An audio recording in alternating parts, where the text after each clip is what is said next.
Hey, good morning. This is Bumper from Bumper's Builds, and I was just sitting here at my desk and I was thinking, wouldn't it be really nice if I had a monitor right here? So let's take some measurements and give this a shot.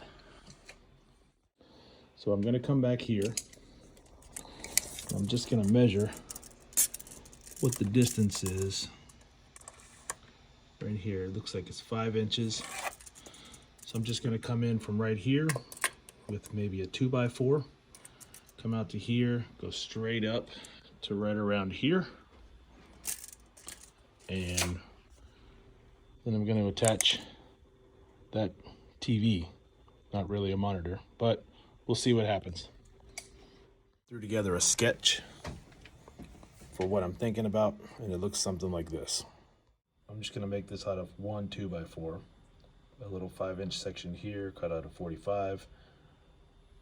Goes up 34 inches. It's going to be screws here and screws here. And then this is just the back view.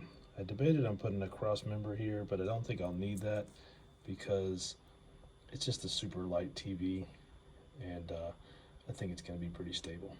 So I'm off to the hardware store to get some stuff.